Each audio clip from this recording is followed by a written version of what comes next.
Watching Eagle News America, I'm Thomas I. Likeness. The Panamanian government has said no to further closures despite a COVID-19 outbreak. We have details on that from May de Villa in Ciudad de Panama. The Ministerio de Salud assures that the government has not contemplated any closure given the increase in positive cases of COVID-19 and in response to the fear of the business sector and the population of economic closures and suspension of openings. The Panamanian Association of Business Executives warns, quote, "To close again is to put the last nail in the coffin of the country's economy." Panama has maintained restricted mobilization throughout the country for almost 6 months, and non-essential businesses were closed. Since October 12, the country has been rehearsing a new normal, with most economic activities reactivated and minimal restrictions on mobility as only a night curfew applies. The health authorities warned that COVID spikes can occur that can lead to confinements again, so they have established a contingency plan in this possible scenario. With the latest report from the Ministerio de Salud, Panama reached 153,577 confirmed cases and 2,946 deaths from COVID-19. The Ministerio de Salud established a contingency plan in view of the increase in cases registered in the country. It is a plan divided into 4 indicators, 7 pillars, and 5 alert stages. If some of the stages or indicators get out of control, stepped restriction measures will be taken depending on the impact. An example is what happened in the districts of Sona and San Francisco in Veraguas, where the curfew was extended and openings and economic activities were suspended, given that the installed hospital capacity is above the proposed indicator, as is the RT, which is above 1. Desde Ciudad de Panama, May Davila, Eagle News, vivimos en tiempos interesantes. In New Jersey, a surge of COVID-19 cases has prompted the governor there to extend the state's public health emergency. Standing by in Sicklerville, Eagle News correspondent Mayan Manzano-Gerson joins us. Good evening, Mayan. Tell us about that.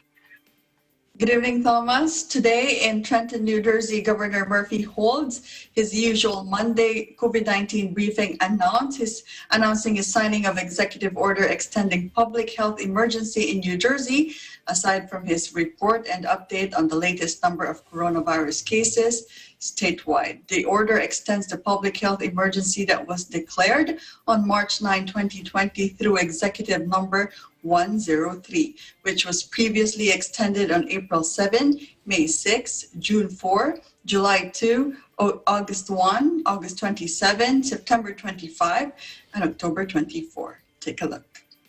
Yesterday, I signed an executive order extending the public health emergency in our state for an additional 30 days. As we have noted before, these declarations, unless they're extended, actually expire after 30 days. And as we have also mentioned before, this action means that we continue to be vigilant and prepared and ready to act. It also continues the authority of the Department of Health under Judy's leadership to coordinate our health system's response to this emergency. We are now in the midst of the second wave, and we don't know how long this new wave of cases will hang in. Because of this, we can't let our guard down. Whether that means rather asking you to continue to use your common sense and living up to your responsibilities for keeping your family and community safe, or keeping those of us up here in a position to act in a statewide manner. And the numbers show why we all need to remain on a heightened state of alert. Today, we're reporting an additional 3,592 positive cases, bringing the statewide total to 309,588. The positivity for all PCR tests recorded on Thursday, November 19, was 8.65%. And the statewide rate of transmission is currently at 1.32. Across our hospitals yesterday, a total of 2,693 patients were being treated, while 247 patients were discharged yesterday, and that's a good thing. Another 333 COVID-positive patients were admitted. And again, at the risk of apples to oranges, these are not yet confirmed, 21 patients died in our hospitals yesterday. There were 537 patients in critical care and 240 ventilators were in use. Today, we're also reporting an additional 11 confirmed COVID-19 related deaths, and that brings our total for the pandemic to a staggering 14,960, with another 1,812 probable deaths. To learn more about the COVID-19 situation here in New Jersey, visit covid19.nj.gov. Meanwhile, for weather update, Thomas, it's currently 8:51 in the evening here in New Jersey, and it's partly cloudy. It is 41 degrees Fahrenheit or 5 degrees Celsius. The high today was forecast 61 degrees Fahrenheit or 16 degrees Celsius. In Sicklerville, New Jersey, May and Manzano Garzon, Eagle News. We live in interesting times. Back to you, Thomas. Mayanne, you always get me with that weather. Although we're in a heat wave here, we're up to -2 degrees today, and it's about 9 minutes before 7 o'clock here. But what I want to ask you, Mayanne, is with the increasing COVID cases in New Jersey, has the governor talked at all about the state's plan to distribute the vaccine once it's available? Yes, Thomas, he actually did talk about that today in his briefing, as well as Health Commissioner Judy Percy-Kelly. And they mentioned that, and as also mentioned in my previous report, the state plan that they said is based on equity, based on transparency, and based on justice. And also the priority still, Thomas, as what they've mentioned, are the healthcare workers and our first responders. Percy Kelly also mentioned that by the end of January, Thomas, we should get a rolling schedule of 1.1 million doses per month. So hopefully, Thomas, they also mentioned Moderna and Pfizer as the two main suppliers, first suppliers. So hopefully, Thomas, by January or starting January of next year, we will have a regular supply of those vaccines, and hopefully by second quarter, we'll vaccinate majority of the population of the state. Thomas? I think that's all something that we're all waiting for. You take care, Mayanne, and we'll talk to you later in the program. We've got a lot more to come here tonight. Updates from Silmar, California, Dallas, Texas, as well as today's business news. This is Eagle News America.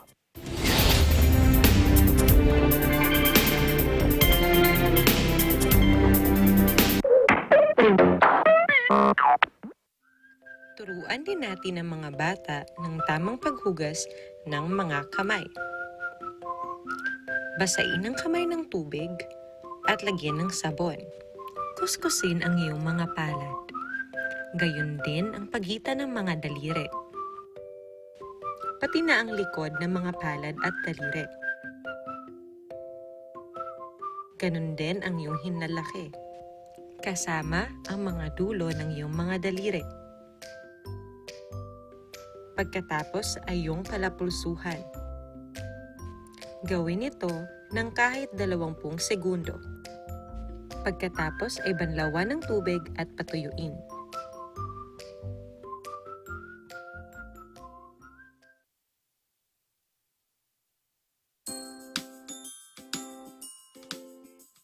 Hi everyone!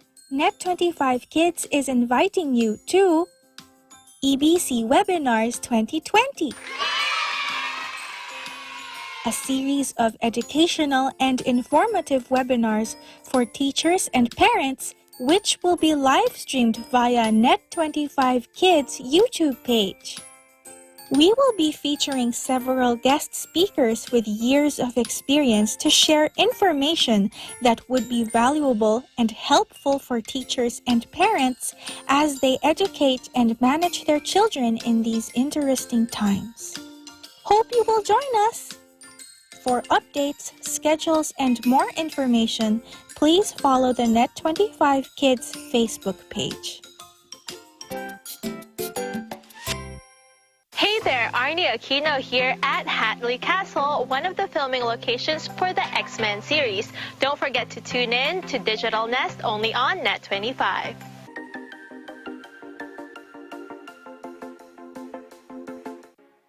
Sila ang mga kinikilalang bayaning may mahalagang papel para makamit ang kalayaan at pagbabago sa Pilipinas.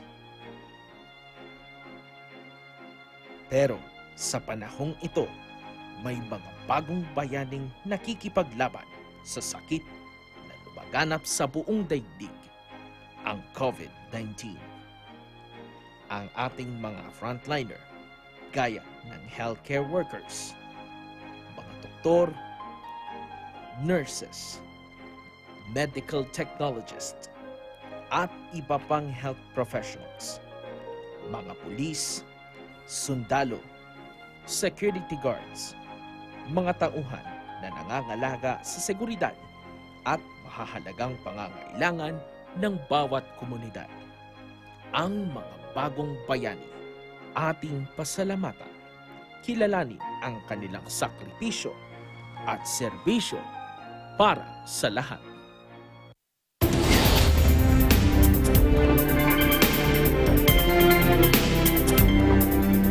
You're watching Eagle News America. A step back for several areas of California as rising COVID cases forced the government to rethink its reopening strategy. Standing by in Silmar, California to tell us more, Eagle News correspondent Emerson Simon. Good evening, Emerson. Thank you, Thomas. With an unprecedented surge of COVID-19 cases throughout all of California, many counties have moved to purple, the most restrictive phase of the state's four-tier reopening plan to strongly caution Californians of this highly contagious virus. Los Angeles County has remained in the purple tier throughout the establishment of the state's safer economy blueprint in an effort to slow the spread of this virus. During these flu and holiday seasons, Los Angeles County announces that it will be halting dining at breweries, wineries, bars, and restaurants for a minimum of 3 weeks starting this Wednesday, November 25. Los Angeles County Department of Public Health officials emphasize that this modified health order will help decrease the possibility for crowding and the potential for exposure in settings where people are not wearing their face coverings. Restaurants, breweries, wineries, and bars will be able to offer takeout, drive-through, and delivery services. County officials warned Angelenos earlier last week that if a 5-day average of confirmed COVID-19 cases exceeds 4,000, or if there are more than 1,750 hospitalizations per day, dining services, both indoors and outdoors, would be halted. The 5-day average was reached yesterday with 4,097 positive coronavirus cases. Public health officials continue to caution Los Angeles residents that within a 5-day average, if hospitalizations exceed 2,000 per day, or if confirmed cases surpasses 4,500, a safer at home will once again be mandated for 3 weeks, allowing only emergency and essential workers to leave their homes past the 10 p.m. through 6 a.m. curfew. In Silmar, California, Emerson Simon, Eagle News. We live in interesting times. Back to you, Thomas. Emerson, I understand that the state has put Los Angeles under a limited stay-at-home order. How long is that limited order set to last? Thomas, it is set to expire at 5 a.m. on December 21, but another could be issued this time by county public health officials if we continue to see these great increases in positive cases and hospitalizations. Just today, the Los Angeles County Department of Public Health reports the highest number of new cases in a single day with 6,124 positive coronavirus cases, 8 deaths, and 1,473 current hospitalizations. Thomas, back to you. Hopefully those numbers go down soon. You stay safe, Emerson. We go to Dallas, Texas now, where the news is much the same. Eagle News correspondent Nanita Manawis reports on a number of stories. She begins with a look at the soaring number of COVID cases in the Lone Star State. Howdy everyone. In Texas, the number of COVID-19 cases continues to soar. The Lone Star State's highest daily new cases were reported on November 19 with 12,256 new cases and on November 20 with 11,738. Harris, Dallas, and El Paso counties hold the three highest recorded number of confirmed COVID-19 cases in the state. On the official Twitter account of the Dallas County Health and Human Services on Saturday, the county has reported 2,183 new cases, another new record for the highest number of cases reported in a single day in the county.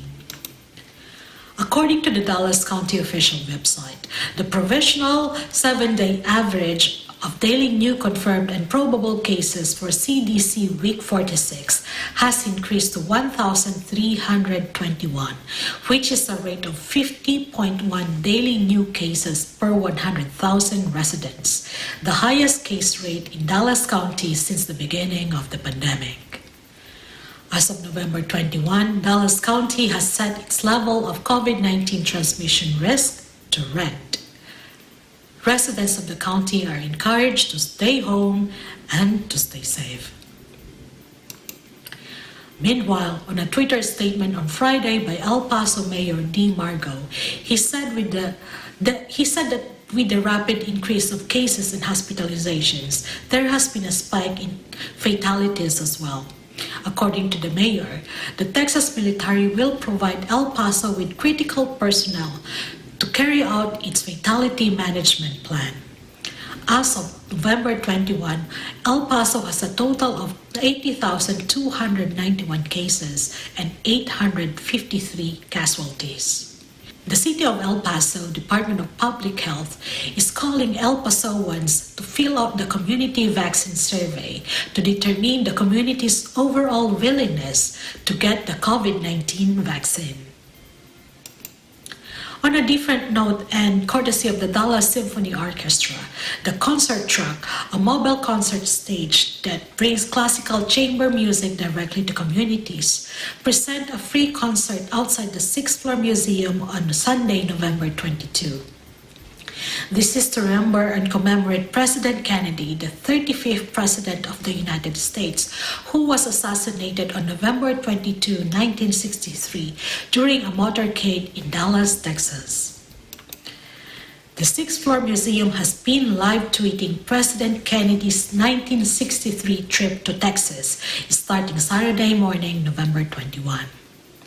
The first live tweet included a photo of the passenger list dated November 21, 1963, onboard Special Air Mission, or SAM 26000, also known as the Air Force One, as the President of the United States was on board, for the Andrews Air Force Base to San Antonio, Texas.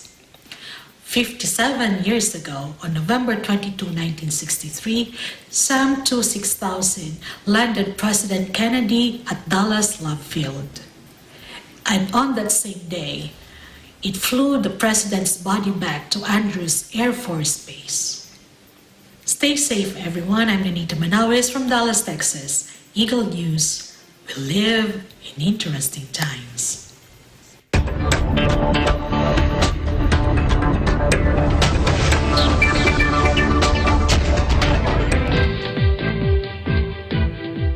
Well, there's plenty happening on the business beat, a busy day on Wall Street. And with the details, Eagle News business correspondent Bobby Soriano.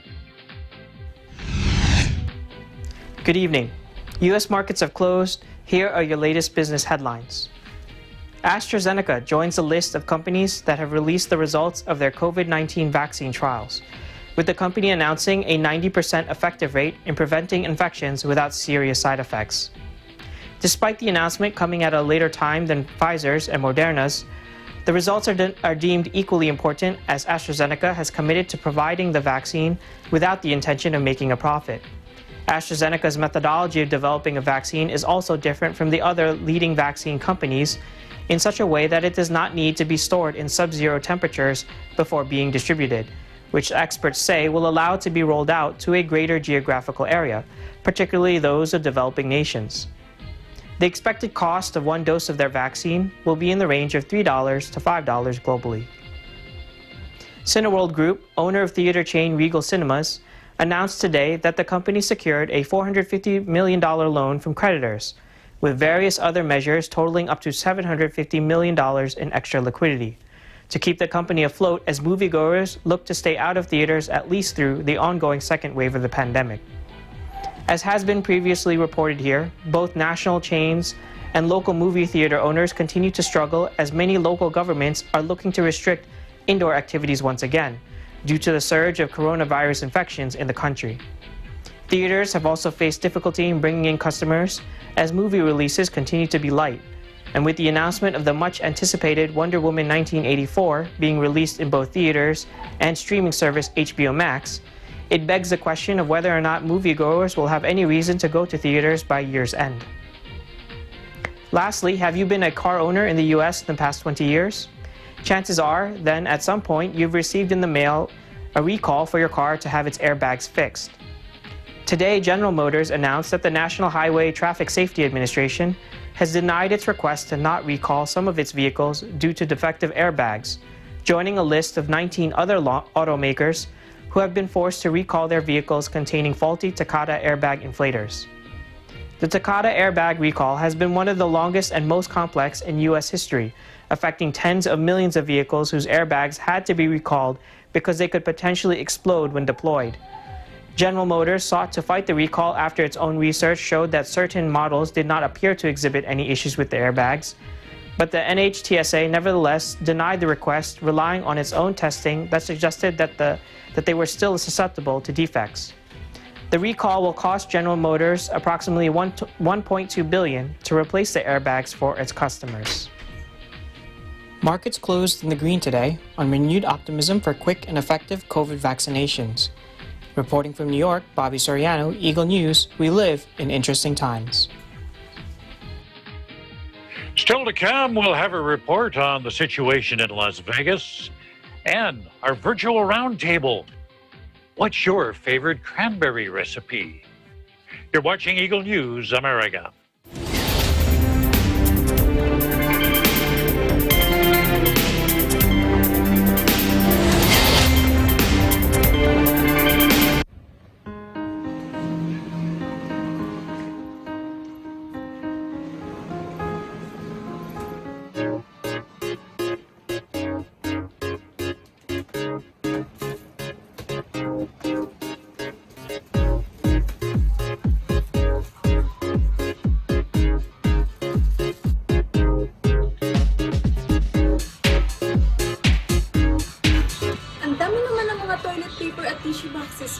Hindi mo ba alam, mauubos daw ang mga tissue products?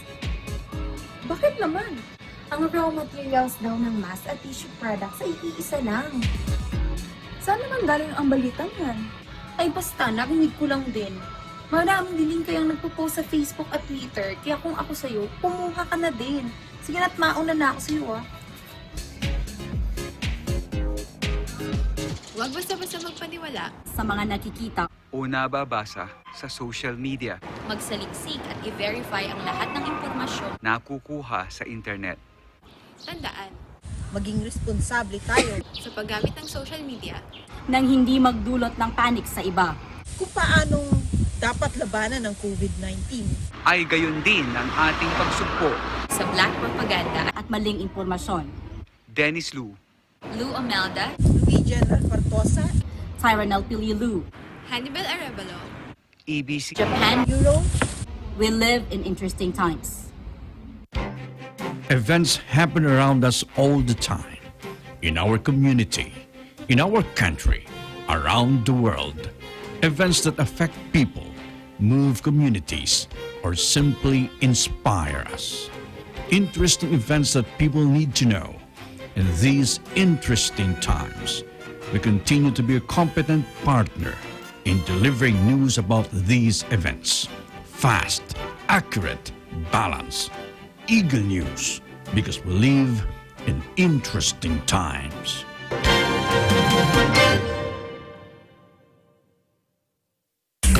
In good shape. Isn't that how we'd all like to be? But how can you be truly fit?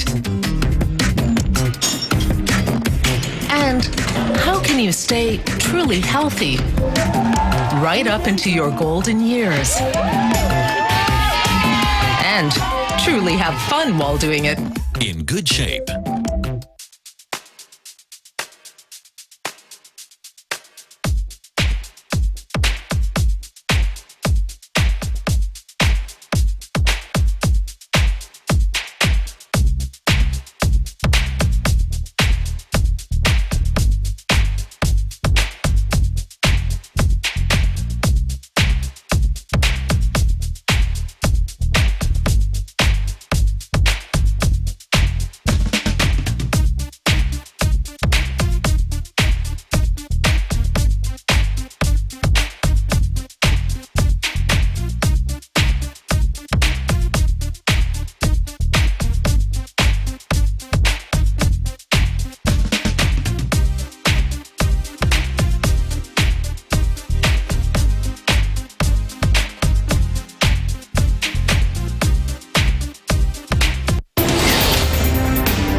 You're watching Eagle News America. I'm Thomas I. Likeness. Well, there's more restrictions in Nevada as COVID-19 cases continue to skyrocket.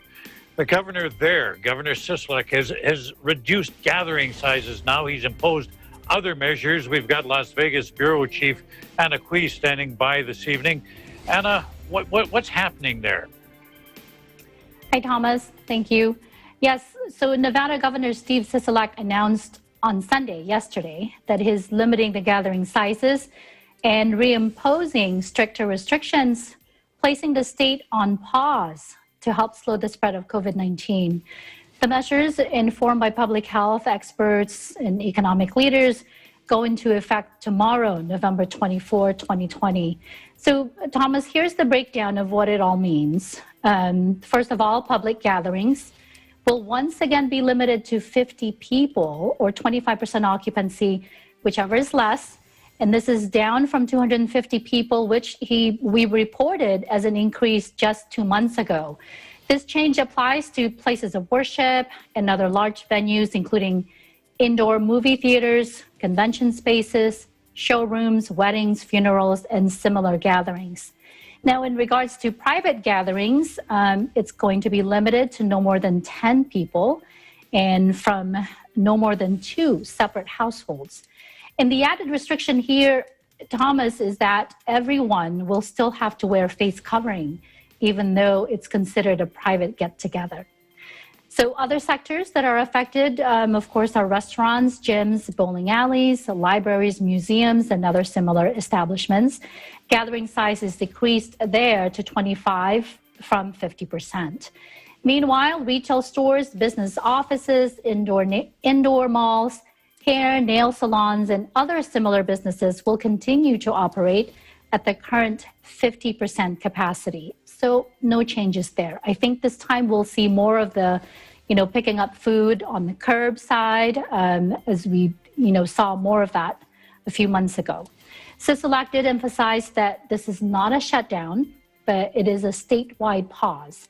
This announcement also comes as neighboring states have taken steps in recent days to address their own surges of COVID-19. Last night, Thomas, we heard from David Reggio, our correspondent in Oxnard, California, about the imposed stay-at-home at night, which is not an official curfew, as I recall from his report, but unless their numbers don't improve, that's something that they're trying to prevent.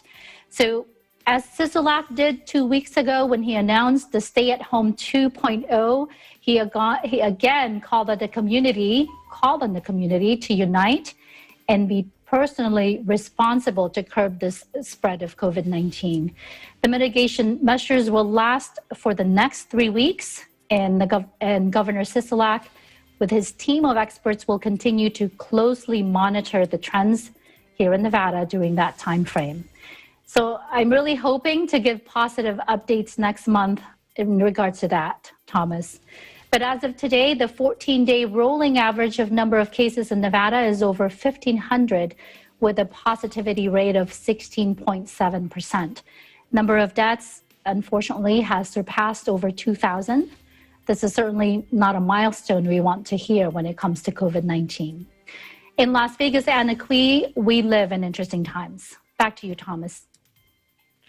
Anna, a lot of questions for you. First of all, can you give us an overall picture of what it looks like there in your community?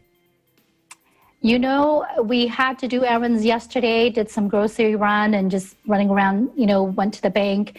And I really felt like I was having a deja vu. First of all, you see someone standing outside again in the store, checking to make sure everyone has a mask, spraying down shopping carts. At the bank, you saw the same signage with the number of people that are allowed inside at one time.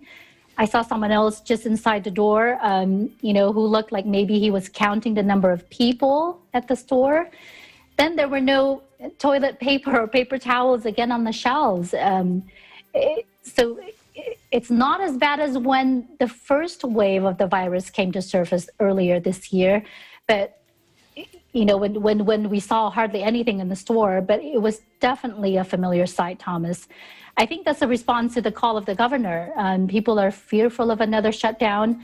But I also think that a lot of people are out there shopping for the holidays as well.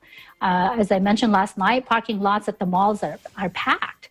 So I'm really hoping that, as the governor had mentioned, we'll see less people out there in the next few days as the news of these new restrictions settle in the community. Thomas? Well, these new restrictions come at kind of an inopportune time. We're headed into the Thanksgiving holiday, and people are being told now no more than 10 people at a private gathering. Do they consider a person's home a private gathering? Are people going to be restricted on the number of guests they can have for dinner?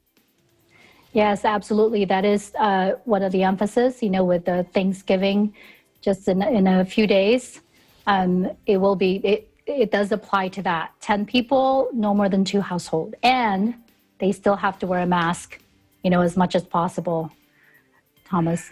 And an opinion here, do you think there's much of an appetite on the part of people to follow these restrictions from your observations? Well, I've speaking with some, close people, like at work, they are willing to follow the restrictions. They're talking about, not inviting the same amount of people that they usually invite for Thanksgiving. So there are a couple who's saying, they still plan to go out of town to meet with family. So it's really a personal choice. Like Governor Sisolak really made a plea to Nevadans to be personally responsible and do our part. And since we're talking about Thanksgiving, Thomas, last year, as we know, Las Vegas is one of the top, usually in the top 5 of destinations when it comes to the holidays. And last year, I think we saw over 300,000 visitors. This year, I didn't get to check that out, but it's still one of the top destinations for people to come for the holidays. And we told you earlier on the program that people aren't adhering to the recommendation not to travel during Thanksgiving. Some 3 million people are traveling nationwide, and I'm sure, like you say, a lot of them are headed for Vegas. What's the response that you might have heard or seen in media from the business community about these restrictions? Are they seeing this as being dealt another blow to their reopening efforts? Yes, especially with the lack of the second stimulus that people were expecting, right, Thomas? And also some of the government funding, some of the grants that's going to expire next month, as I've read, some of the help that they're getting from the government. So it is a concern. People do not want to have to close down any more than what it is now. So hopefully that will be a strong motivation for everyone to do our part. Thomas. One of the big concerns we have up here in Canada, and I know when I've been monitoring American news media down there, is the whole effect of these increases in COVID cases on the healthcare system, the fact that elective care and even urgent care may be sidetracked, sidelined because of the need to care for COVID patients. What's the situation like in Nevada with hospital care? Are there enough intensive care beds? Are there even enough people to care for severely ill patients? Yes, that is one of the things that the governor also mentioned that he is concerned about. Right now, our hospitalization capacity is still at an acceptable rate, but it is something that he wants to prevent. And you mentioned electives. Yes, elective surgeries are starting to also be rescheduled and not being scheduled if they're not already scheduled. And funny you ask, because I do have a doctor's appointment tomorrow, and I got a call today offering me either a telehealth appointment as opposed to going in person. So yes, I mean, those healthcare, they are making the necessary changes once again.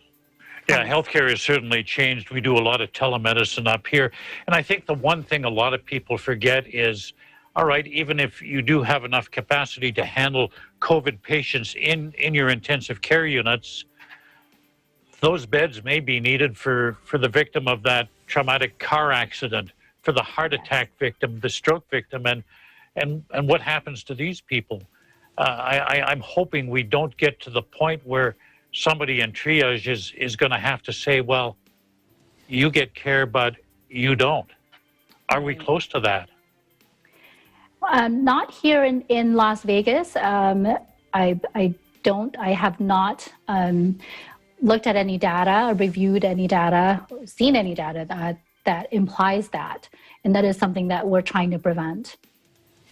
Anna, you stay safe and stay with us right now. We're going to lighten things up a little bit now, because, it's National Eat a Cranberry Day. I bet you didn't know that. National Eat a Cranberry Day.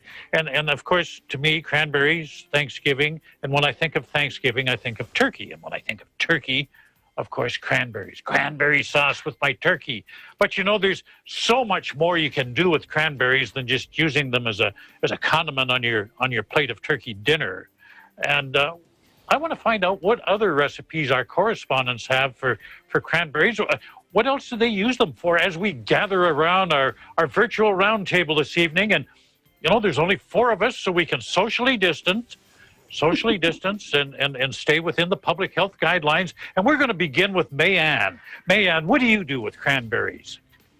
Thomas, I don't have any secret cranberry recipe to share. Unfortunately, the only cranberry that you can find in my house are the dried cranberries mixed with seeds and other nuts. That is the trail mix. So yes, that's what we buy as our form of cranberry thing in the house. Thomas. So you eat them raw? You just dry them out, or well, do they we like to snack them as it is, but sometimes we mix them in our salads. Emerson, what do Californians do with cranberries? Well, we're known for the cranberry sauce for our turkey, but normally in my household, some of my family likes the cranberries, but I prefer not to have it in my turkey. Most likely that you would probably find in my house is probably the actual cranberries, and I actually blend it in a smoothie. Ah, almost like cranberry juice. Yeah, you could either blend it with the milk, so it's just like almost like a yogurty kind of feeling, or like a tarty flavor. So it's pretty awesome. And Anna, what about in Las Vegas? How would you typically prepare a cranberry?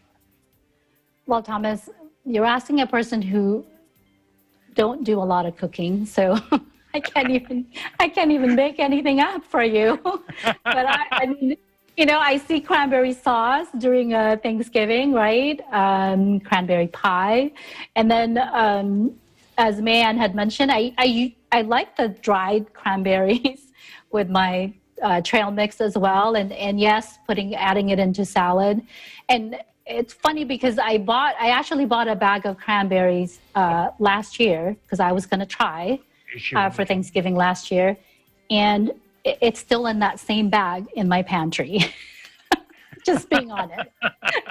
I wonder whether they're still good. I mean, the first thing my wife would be looking at is the best before date, and if it's within a week of it, is no good. It's no good. Let's diverge a little bit, and in a couple of days it's going to be Thanksgiving. Let's talk about our Thanksgiving plans. Mayanne, what are you planning? Hopefully everybody is going to stay home and be somewhat of a hermit. But anyway, let's hear your plans, Mayanne. Well, Tom, we try to be good residents of the state of New Jersey and obey the restrictions just imposed by the governor to limit the Thanksgiving celebration within the immediate family. So my in-laws are coming over, Thomas, and so it's just basically us, the three of us, my family, and my in-laws. So we'll try to limit that celebration for now. Is that downsizing from what you did last year? Oh, for sure, Thomas, because last year we went over actually some at the house of a church mate, and then it's a combination of 3 families, Thomas. So it's really a downsized kind of celebration this year for sure. I remember when I lived in the United States, and that was several decades ago, but Thanksgiving, that was the big holiday in the fall. It was bigger than anything you'd find in December or before December. Thanksgiving was a big holiday, and it still is. It still is. It's the time when the family gets together. Emerson, what are the plans for the Simon family on Thanksgiving Day? For this Thanksgiving, we're probably gonna do just like a intimate family dinner. Mainly a lot of home cooked meals, and just lounge around in the house watching either movies or whatever shows we could watch to pass the time. It used to be I always watched college football on Thanksgiving Day. That was the big thing, see who was playing in the Big Ten and all that. Anna, in Las Vegas, I'm sure it's going to be downsized for you as well. Definitely. Thanksgiving, like you mentioned, Thomas, it's usually a big gathering. It's not just, the dinner. It actually starts from lunch, usually from my experience. And we usually gather with friends and families, probably, usually around 50 people throughout the day. They come and go, those who come for lunch and then those who come for dinners. But this year, it's going to be just me and my husband and my 2 kids. My 2 children will order in dinner. My favorite during Thanksgiving is the honey baked ham. So definitely have that and just spend some quality time together. I was going to ask you what time is dinner, but yeah, we can't have outside guests. What about you, Thomas? I know you don't. You've had your Thanksgiving, right? We had our Canadian Thanksgiving, and I'm still toying with the idea of putting a turkey in the oven, which means I have to take it out of the freezer tonight so that it thaws. But putting a turkey in the oven, I like to celebrate. I used to take off when I was a journalist up here. I used to take off the fourth Thursday of every November and celebrate American Thanksgiving because I worked down there and I loved living in America when I did. So we might do that, but there will be no karaoke. There will be no guests. It will be my wife and myself. And very nice. That's it. Because I think, and this is one thing, you've all indicated, you've all shown, is we have to take a responsibility in this. These rising case rates, in a way, we have nobody to blame but ourselves. Most of us are responsible. Unfortunately, like I was saying the other night, was somebody who's irresponsible infects one of us, and even though we followed all the rules, we're now infected. but by the time the symptoms show up, who knows how many other people we've infected. I don't know. Is that generally the feeling around the table here? Feel free to chime in.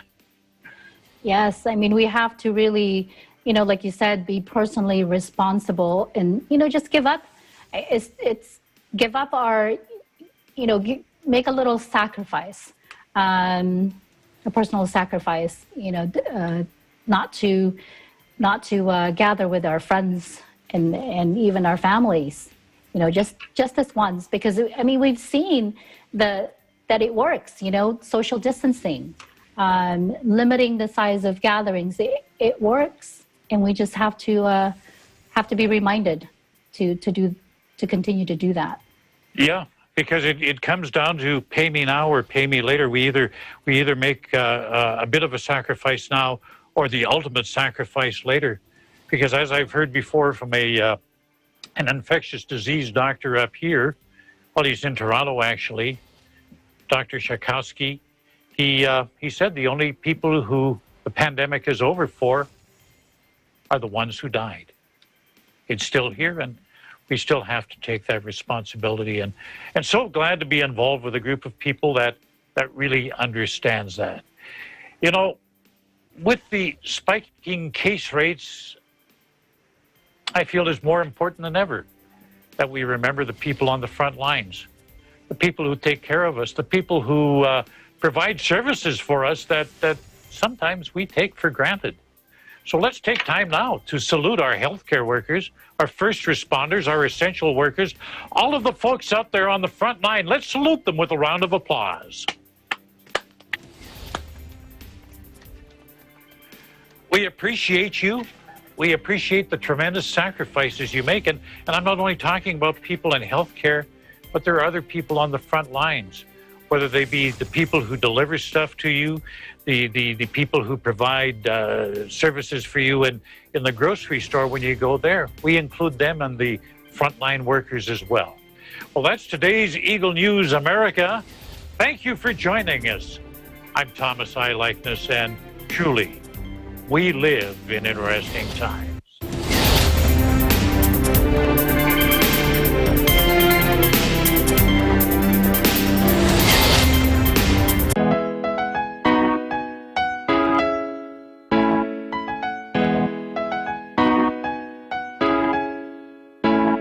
May sakit na lumalaganap, lunas di pa nahahanap. May paraan para wag kumalat, kaalaman ay ipamalat.